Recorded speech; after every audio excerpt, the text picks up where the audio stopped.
大家好，我叫段小川。哎，谢谢大家，谢谢大家。简单自我介绍一下，我是一个北京人啊，但我其实不是那种地道的京爷。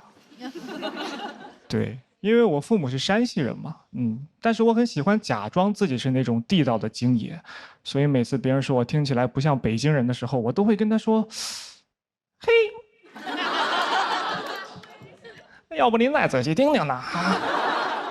所以一直以来，我不太确定自己到底算是一个新北京人，还其实是一个真山西人啊。那天就跟朋友聊，他就跟我说：“小川，你是更喜欢吃北京菜，还是更喜欢吃山西菜？你更喜欢吃哪儿的菜，你就可以更理直气壮地说你是哪里人的。”我说我都不喜欢吃，我从小呢就只喜欢吃鸡翅。他说：“那你是个新奥尔良人呐。”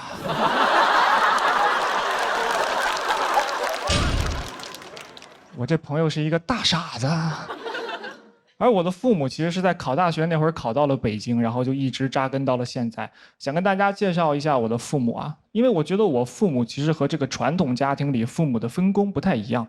就我妈其实是传统家庭里父亲的那个角色，主要负责赚钱养家和糊口，然后我爸呢就是传统家庭里面儿子的那个角色。对，他主要负责花我妈的钱，吃我妈的饭，时不时再气一气我妈。我们家表面上看上去一家三口啊，实际上担心妈妈带俩娃。每次出门我都说这是我妈，这是我大哥。我大哥总爱跟我玩一个男生间很爱玩的游戏，叫爸爸。但我妈其实是在国企上班，我爸是老师啊，都不是什么暴利的行业。但是我爸就是会挣的比我妈少很多，时间长了你就感觉家里两个男的，哇，我跟我爸，一个啃老，一个啃老婆，他们都快退休了。我爸刚参加工作的时候是在一所排名倒数的高中教语文啊，30年过去了，我爸现在的工作呢是在一所排名倒数的高中教语文。30年过去了，他还在河东，莫欺少年穷。但我爸至死是少年呢。人别的老师教书那是桃李满天下，我爸教书那就是灵活就业，人员满天下。他虽然是教语文的，但这30年他从来没有辅导过我语文。小时候不懂事还挺生气的，你现在想想，这可能也是一种父爱的体现吧。相比我爸在他事业上的躺平跟不努力，我妈这些年真的很努力，也攒了不少钱。去年有一天，我妈就过来跟我说，她说：“儿子，我在北京给你买房了，写的你的名字。”我的反应也是这样，我说妈，哇！当时嗡的一下，脑子里第一反应，我的天哪，我妈肯定是腐败了呀。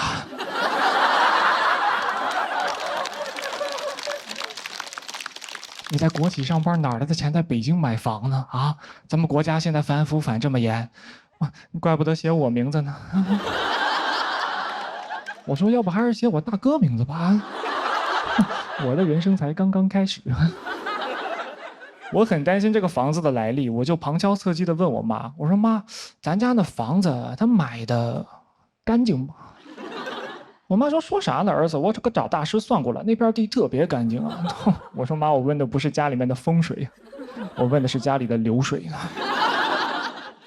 然后我妈跟我解释，她其实是在2010年那会儿，管银行贷了100多万买了一套房子，前几年涨到700多给卖掉了，才买了这个新房子。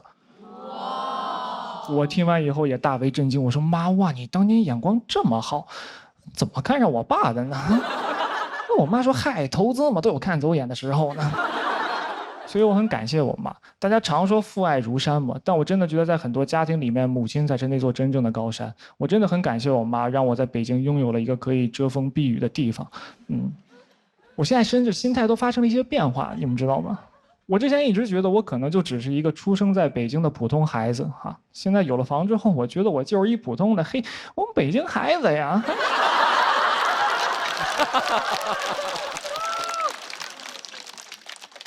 就讲到这儿吧，有点不好意思了哈，因为爷们儿要脸呢。谢谢大家，我是邓小川。大家好，我是陈明飞啊，我现在是一个大学生啊，今年大2，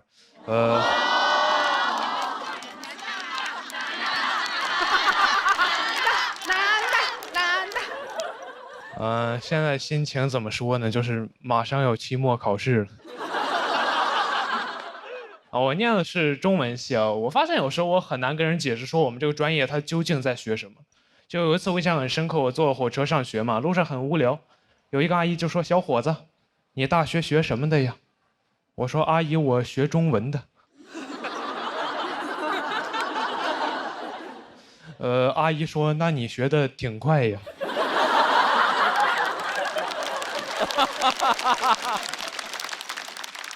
我说：“阿姨，我是中国人啊。”我在我们专业，说实话待的没有说特别适应啊，因为我们专业是一个就是女生比较多、男生比较少的一个专业。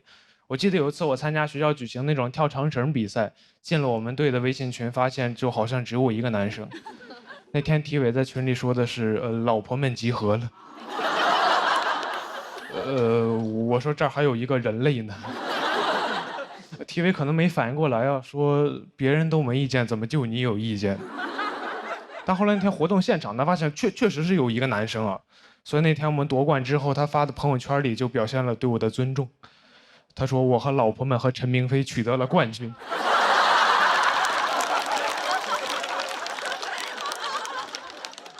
感觉我像他们养的一条狗。我念中文系就是想学习写作，写一点真正好的一点作品。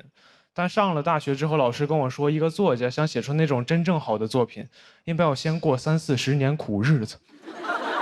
我说这是不是有点太久了？哎，你说我万一好不容易熬了20多年苦日子，然后突然死了，那我这辈子不全是苦日子吗？就你不要跟我提什么卧薪尝胆的勾践，我知道这个听着很励志，但我觉得他励志就是因为勾践当年成功了。他要是尝了3年胆被夫差灭国，那他在历史上就是一个沉迷尝胆。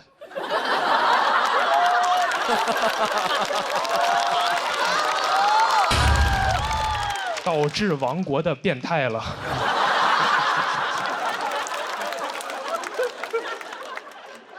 不过我还是一个比较实际的人啊，我也焦虑过，说我真正能写出好作品之前怎么赚钱养活自己。我甚至考虑过转专业，但我后来转念一想，自己在老家有一群爱看霸道总裁爱上我的朋友，我心想这群傻帽的钱哥们还是能挣的。一个作家这么一个几千年的行业，它能有什么问题呢？然后我大2那年呢 ，AI 会写小说了。我当时的感觉就像，我感觉自己像那种晚清刚进宫的太监，一个阉人。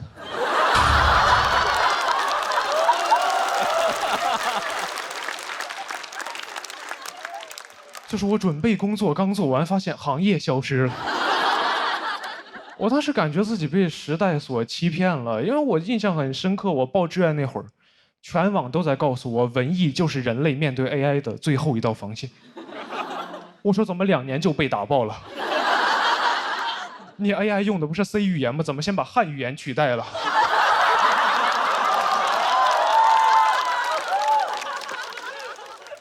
你这个 C 该不会是 Chinese 的意思吧？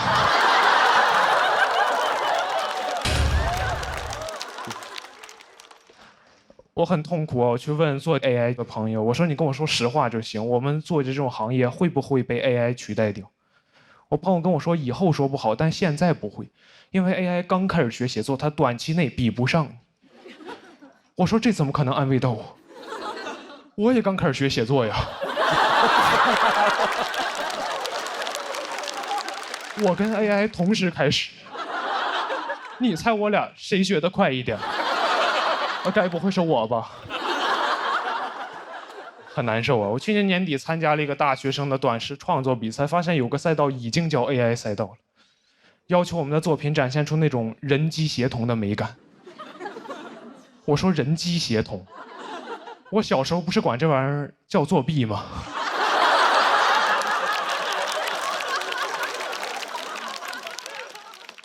我记得我小学那会儿看着有同学考试那会儿拿手机搜题，人机协同，轻轻松松拿高分。我辛辛苦苦做半天拿个中等的成绩，我都安慰自己，我说陈明飞没事，你现在累了一点，但你培养了能力，长大你比他们强。长大发现人机协同才是真正的能力，就感觉像另外一个版本的卧薪尝胆，就是勾践尝了3年胆，发现夫差让别人消灭了。人轻松了，苦白吃了，在历史上还是一个沉迷长胆的变态。我当时就感觉相信了很多年的道德信仰就是崩塌了。我去听了我们学校一个 AI 应用伦理的讲座，那个讲座上老师就明确说了，你用 AI 帮你写小说、写文章、发杂志肯定是不对的。我说哦，至少还可以，至少象牙塔还支撑着我原来的道德观念。那天有一个提问环节，有个学生问老师：“我确实没有用 AI， 但很多周围同学都在用 AI， 我不用，我不就比不过他们吗？”我心想，老师这个人一直太不坚定了，你赶紧说他骂他，点醒他。老师说：“咱们先把后面的摄像机关一下。”老师跟大家分享一点真东西呀。老师说，这个 AI 刚开始发展没几年，很多相关规定都很灰色，所以老师觉得吧，只要没人管，你就随便用。我说什么？我拿你当教父，你跟我玩碟中谍？哎，那我刚刚辛辛苦苦那1个小时听的是什么东西呀？是用来解锁正文的广告吗？我那天明白了一个道理啊，我感觉就是伦理道德这个东西啊，它就很像摄像机，它能约束人性的丑恶，但也能关。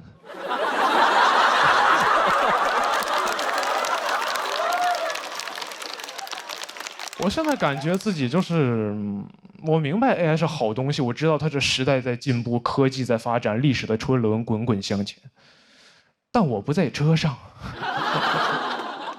我感觉我像那种电车难题里被捆在铁轨上的那个胖子，就只不过时代的电车不会遇到难题，就可能有列车员通过监控看到说列车长前面好像有点人，咱要不要停下来等等他？列车长说就那么几个人，你把摄像机关上不就好了吗？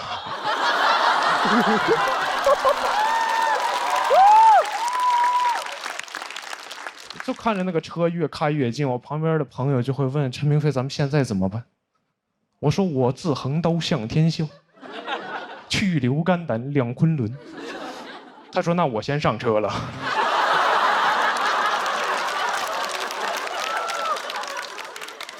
人越来越少，我看着电车过来，我也很害怕。我就躺在那儿，我说：“等等，这儿还有个人类呢。”他说：“别人都没意见，怎么就你有意见？”谢谢大家。好，大家好，我是二维码啊。我有一个儿子，5岁了，最近不太喜欢他，因为他非常的肥胖，咱也不知道为什么。啊，你们挺道德感挺差，你们啊。哎，我这样想啊，朋友们，不是我胖，我儿子就活该得胖。我胖是因为我有不良的饮食习惯，而我对我儿子的饲养非常的科学。他上幼儿园之后就住在我妈家，周一早上起来，我妈给他做好了早饭，他吃完了早饭送去了幼儿园，我就知道了这个人呐得吃早饭。到我单独带他，我就带他出去吃早饭，我每次都确保他吃的一口都再也吃不进去了，把他送进幼儿。哎，我觉得我是一个就是有责任感的父亲。我这样做2年多的时间，最近他上幼儿园大班了，我偶然的得知他们幼儿园呀有早饭。我说完了，你知道你做的多可怕的事情吗？当一个人从3岁开始，每天吃了早饭就去幼儿园，到了幼儿园就吃早饭，就会在他脑海中种下一个坚定看法，说这个人呢就得吃2顿早饭。当你有了一个儿子，你就会发现事儿太多。那天我回家，我发现我儿子在幼儿园让人打了一顿，啊，这是很多男人不能接受的事情，这是他们人生的底线，但是我可以接受，因为我觉得我儿子嘛，他毕竟不是我本人。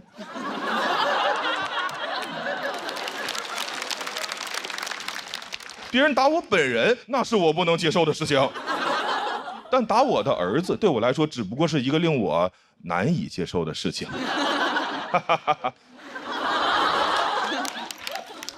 我花费了一些时间接受了下来。我说那明天我送你去幼儿园吧，你别让人打一顿，你不敢上幼儿园。他说明天不用上幼儿园了，因为老师说他受伤了，得在家里边歇2天。这是我不能接受的事情，这是我人生的底线。我作为一个5岁孩子的父亲，我对他唯一的要求就是给我尽可能多的去上幼儿园。朋友们，世界上为什么会有幼儿园？咱们花那么些钱去雇佣一个机构，当然是让他们去干那些咱们自己不爱干的工作。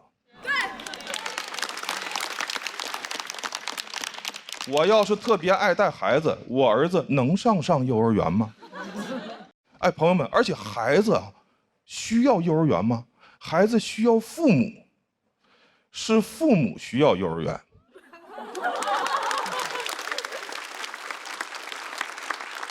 现在幼儿园太膨胀了，没事就给你打电话，来个电话说冯先生，您儿子在我们幼儿园有点流鼻涕了。我说那回家就不流了呀啊！哎，我想不通啊，幼儿园为什么会觉得我就急需一个流鼻涕的孩子呢？我要是能选择，我会让我儿子把他一辈子的鼻涕都给我留在幼儿园。晚上回家的时候，还给我一个鼻腔干燥的儿子。在其他的消费活动中，商户是不敢对咱们如此无礼的。我送一件衣服去干洗，他不可能洗吧洗吧给我打电话说冯先生，您这个衣服洗呀洗呀丢颗扣子，你快拿回去吧，再洗就没有扣子了啊！不可能，他得把我的扣子找到缝回衣服上，洗好了我拿家来，这是他们收的钱应该提供的服务。幼儿园也是一样，我理想中的情况是幼儿园给我打电话说冯先生，您儿子在我们幼儿园有点流鼻涕了。我说好，那如果我儿子下午的时候止住了鼻涕，他晚上就能回家。如果他下午没有止住，您就得给我一直带。幼儿园那边都麻爪了，说什么？您儿子流鼻涕流得很严重，我说我送去时候可不流啊。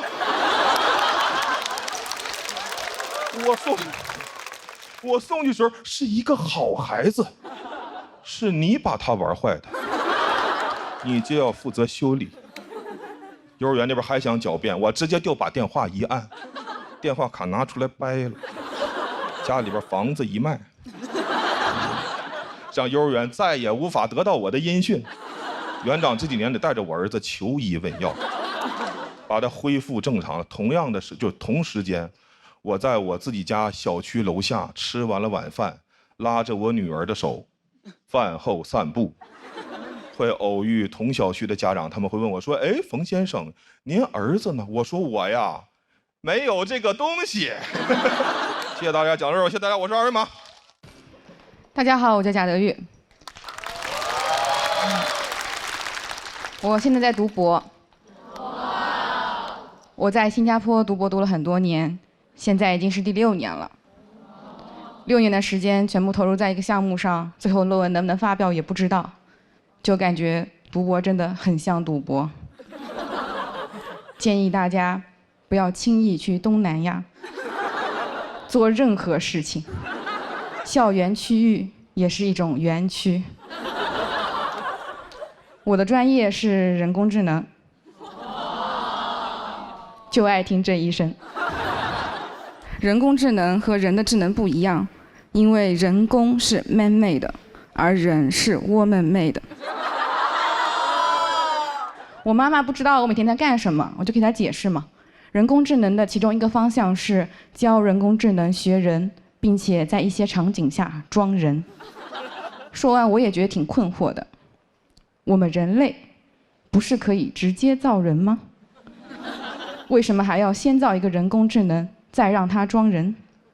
人造人不如人造人造人工人。我妈也不理解，她说你读博读了这么多年，就是为了造一个假人。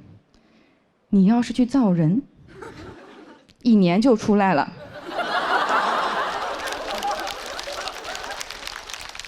现在小孩都会打酱油了，6年你都能造6个了。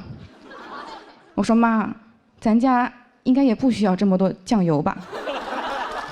而且生产人性价比确实有点低，养孩子6岁就打个酱油，养人工智能就不一样了。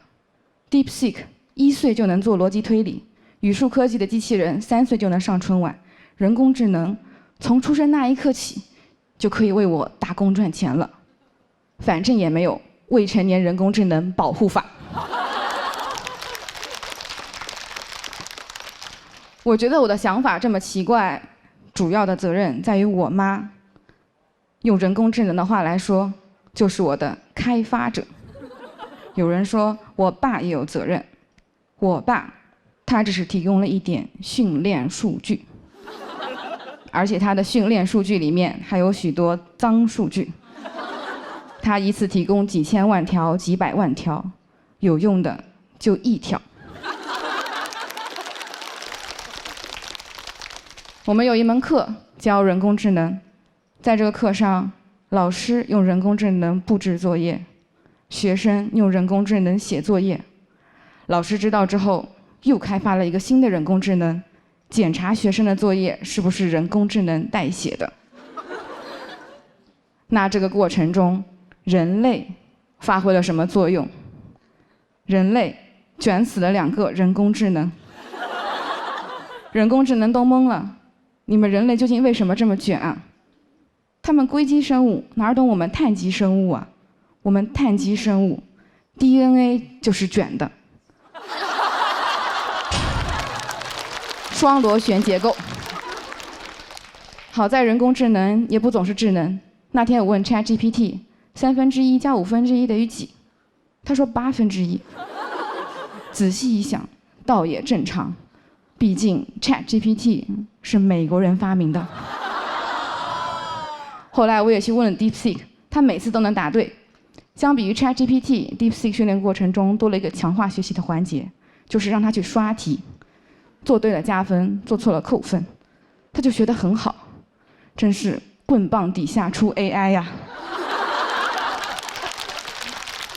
妥妥的东亚式 AI。虽然没有问过，但我感觉 DeepSeek 配得感应该不高吧。也不知道 ChatGPT 回家会不会挨骂呀？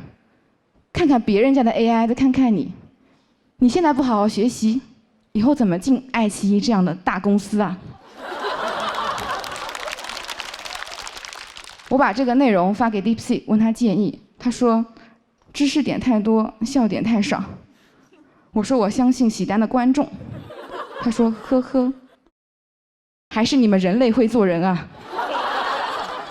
我说那你来加点笑点吧，他就在我的文本中添加了一对括号，括号此处全场爆发了雷鸣般的掌声。谢谢大家，我是贾德玉。大家好，我是史岩我们家有一个小孩，就只有一个小孩。我跟我老公都是独生子女我们是有独生子女光荣证的人。就是我们要这个孩子的时候吧，当时就以为独生子女这个事儿必须得传承下去，所以当时要完这个孩子，直接就给他也办了一个独生子女光荣证，然后做了一个节育手术，带了一个小环儿，跟大家解释一下是节育，不是绝育，不是小猫小狗那个就是全切了嘛，他那没了我这个还保留了我的花花肠子好像这个世界上就是很神圣的事儿，一般来说都用一个小环代替。你看你结婚的时候戴个钻戒是吧？就是一生只能爱一个人。然后你戴上这个小环之后呢，就是一生只能生一个人。但是戴之前我确实是非常害怕，因为你不知道它是怎么操作的嘛。但是戴完之后，明显感觉自己有点不一样了。当时我从那个手术室往外走的时候，我突然发现我不再需要为这个事儿负责任了，好像突然拥有了一些男生的权利。你甚至可以用这个东西反制他。将来有一天他问我，他说怎么怀孕了呢？我也可以跟他说，我说不能啊，不能是我的呀，我带了。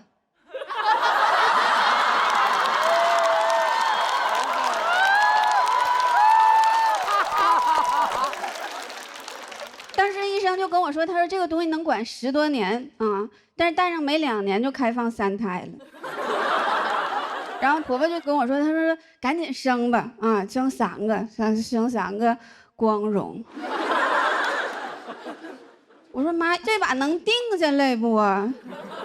上把我都熬印了。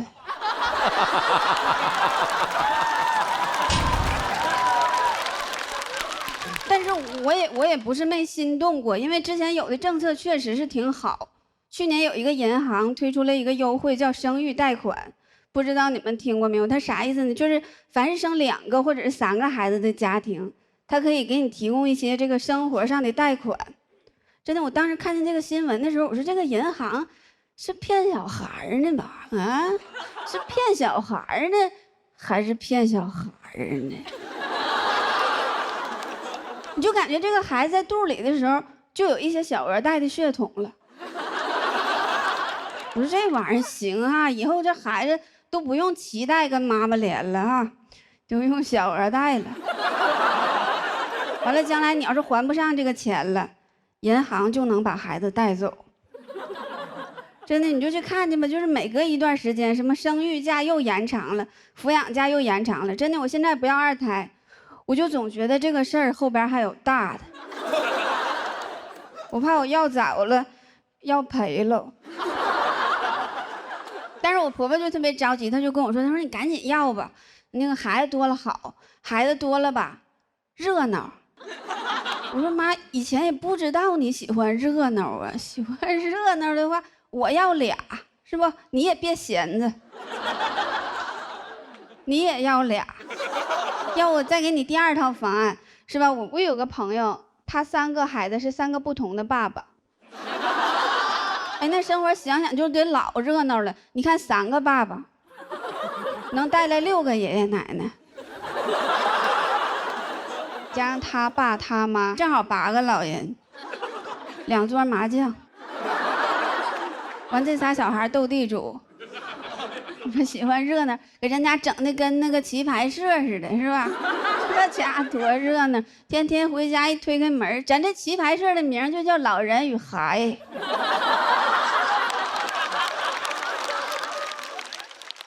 真的，反正我不知道别人，就对于我来说，你让2个人整3孩子，我就觉得压力实在是太大了。但是如果每一个孩子都能有一个他自己的爸爸的话，我就合计学习上我就不用太操心，是吧？那上补课班还用我亲自跟着去吗？爸爸们自己就开始卷了。哎，你说我儿子比人大那些，咋不如人家呢？都一个妈生的。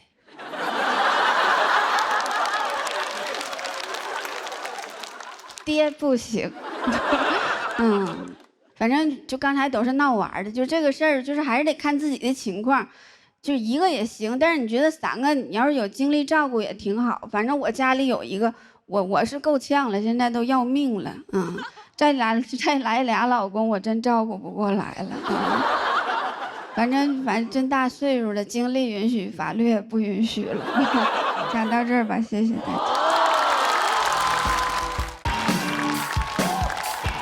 大家好，我是大老王。哎，大家好。发现这个线上线下还是不太一样的。这个线下演砸一场演出，你只要卸载小某书2天，你的人生就重新开始了。线上也太长尾了，总有那种看得特别慢的朋友。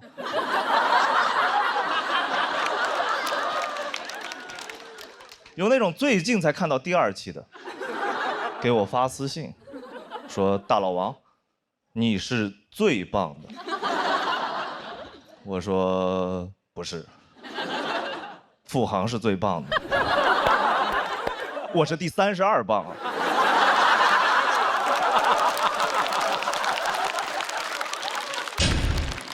你没有朋友吗？没人给你剧透吗？小某说不猜你喜欢吗？你买咖啡送付航贴纸的时候，你不好奇吗？啊？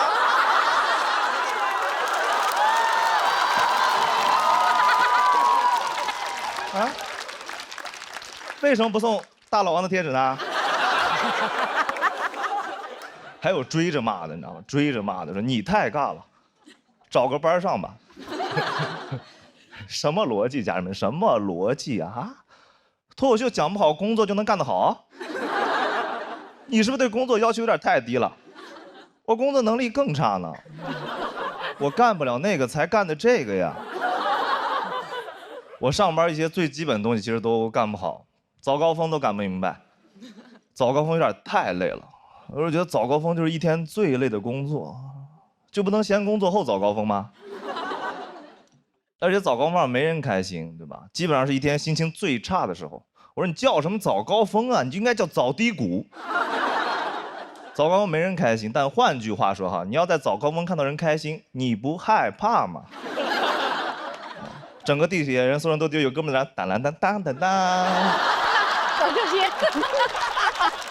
你感觉他背着小书包就去炸单位了，你知道吗？到了公司，老板不在，一顿乱炸，基层互炸。老板来了，懵了，人呢？哦，优化完成了。我不理解早高峰原因是早高峰的目标叫打卡，打卡又是我认为21世纪最抽象的发明，对吧？这玩意儿太有意思了。你看啊，人到了公司没打卡不算到，对吧？人没到公司打卡了算到。怎么定义存在？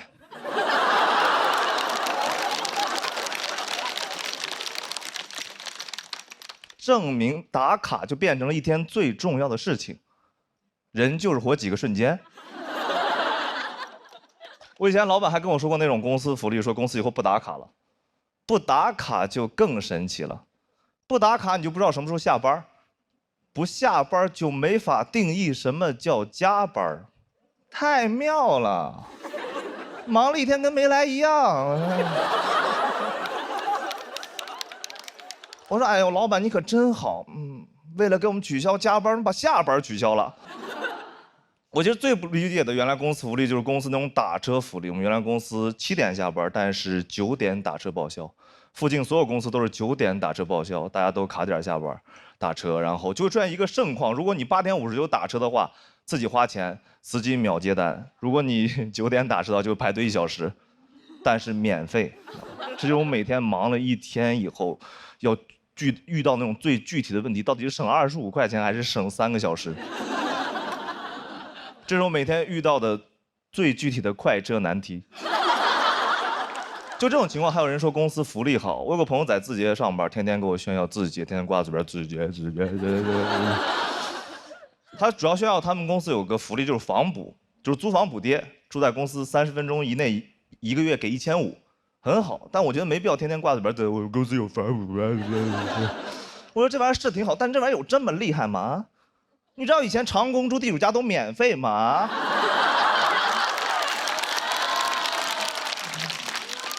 主要是你爱公司，对吧？你有没有想过公司是怎么称呼你的，对吧？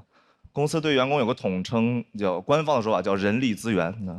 听听朋友们听这个词多吓人，你是资源，风力资源、水利资源、人力资源。我那朋友还挺开心，说资源那不挺好呢？我是资源。我说好，你是煤，你是矿，你是电，你是光，你是唯一的神话，行了吧？我觉得大家真的对公司的要求有点太低了。我前两天看新闻，毛东说要给外卖员交5险1金，所有评论都说这是良心企业。我说真的吗？要给员工交5险1金，那不是合法企业吗？我们之前对资本家要求太低了。哎呦，我们老板超好，都不违法。而且你有没有想过，没有5险1金的日子里，其实外卖员每天是很辛苦的，对吧？担惊受怕，一天到家以后啊，吓死我了，又是无惊无险的一天。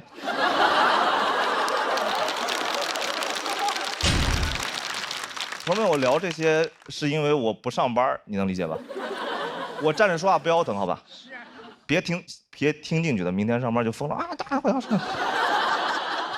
别整好吧，不要。我能说这些是因为我从那里面出来了，我可以说这些。我在公司的话，能晚到半小时，我是一定会晚到半小时的，我是一定的。如果能有1500的房补，我是必须到手的。这就是我的英雄主义。这是我认为我的英雄主义，就是每个普通人的英雄主义，就是在你加班到每个普通人任务就是在你加吧，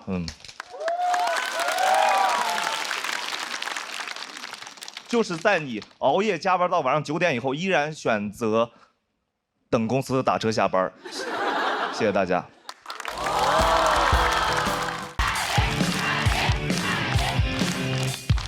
大家好，我是彩玲。我是一个网红，但我发现网红现在不是一个好词儿，不信咱试试啊。大鹏导演最近是不导了一个新电影，叫什么来着？长安的荔枝。长安的荔枝挺好，对吧？咱们把网红放进去，长安的网红荔枝，一听就不是什么好大棚种出来的。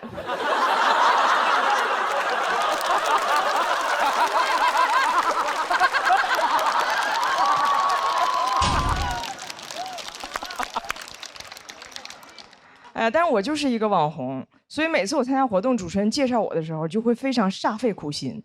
张彩玲，大胖媳妇儿的媳妇儿，互联网超高人气女老铁。我心想，这还不如网红呢。还有一次更夸张，主持人说：“欢迎张彩玲，跨国家庭幽默短剧创始人。”我老公听完吓一跳，谁撞死人了？我说我撞死你汉语老师了，因为网红不好听，现在很多人管我们叫博主。博主就是你发的博，你是他的主人，你的职业叫博主。如果这么定义职场，那财务叫财主，全职带娃叫妈祖，东北公务员都叫关东煮。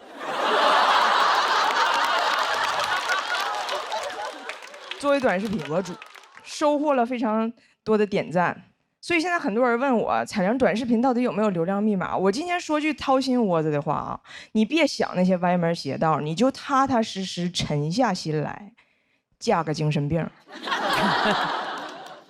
我妈第一次刷我视频，看还有这么多赞，非常不理解，她说咱国家年轻人是不是精神压力大呀？怎么专挑着精神病当网红呢？我说有的国家精神压力更大，还选精神病当总统呢。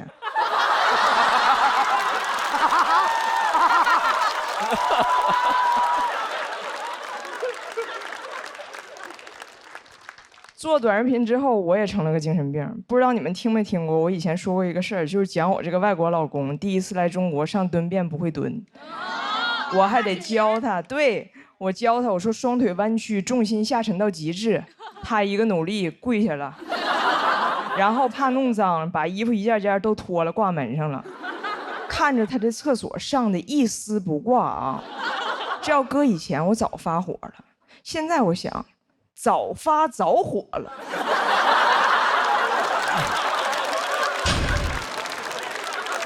多好的老公啊，自带流量，他要能掉里头就更好了。每次我发我这个外国老公干了什么傻事儿，流量就很好，这感觉太让人上瘾了。我每天就刷那个点赞，除了赞我啥都看不见，看见赞我就兴奋，我成了一匹赞狼。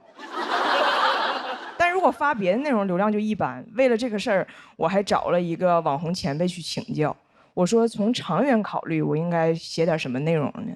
前辈问：为什么考虑长远？短视频的核心是什么？是短视。网红是什么？大家想听啥你就说啥，这叫网红。我说那如果我就说我想说的，不管大家听不听呢？他说那个叫网课。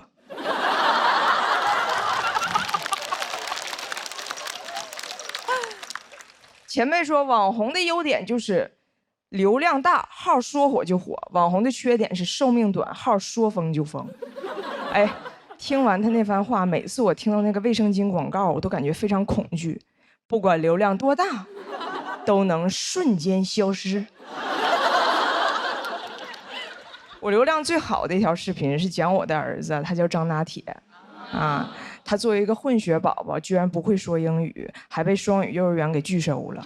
这个视频让我涨了很多新粉儿。我正乐呢，前不久张拿铁突然开始说英语了，塌房了。祸不单行，茅房传喜讯，我老公会蹲了。听着儿子英语发音准确无误，看着老公在厕所蹲得稳如泰山，我心想这日子没法过了。哎，你们这么正常，我发啥呀？是你们自我成长的时候吗？你说一个好好的外国小孩，怎么还说上外国话了呢？我这个号起号就是靠老天爷赐我精神病，现在流量来了，精神病怎么还擅自痊愈了呢？我觉得王菲春晚那首歌就是给我唱的，世界赠予我，也赠予我，赠我一场病，又慢慢痊愈姚风铃，他俩痊愈谁疯了？铃。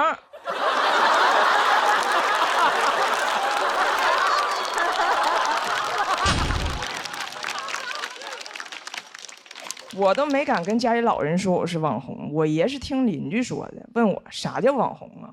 我说这么解释吧，电视上给你演的叫明星，手机上给你演的叫网红。我爷说，那你啥时候能从网红变明星呢？我老公说，现在呀，投屏。哎呀，每个网红都想被人记住，也都想向家里人证明自己是可以被人记住的。所以第二天我爷去沈阳看病，我就非要跟着。我说爷，一会儿上火车你就能看到，网红跟明星一样，有很多人认识我，非常的风光。结果那天在火车上根本没有人瞅我，马上到站了，终于有个大姐啪嚓打我一下，哎，你是那个张？我心想，证明自己的时刻到了。大姐说，你是张铁林。哎，不对，那是皇阿玛，那是皇阿玛。你别说啊，我能想起来，你别说，我能想起来。然后她转身开始打她老公。哎，老公，他叫啥来着？他叫啥来着？我老看他，你帮我想一下。哎呀，他有个儿子，他儿子可荒诞了，可愁人了。网友都拿他儿子玩梗，他叫啥来着？她老公说啊，我想起来了，想起来，他叫那个向太。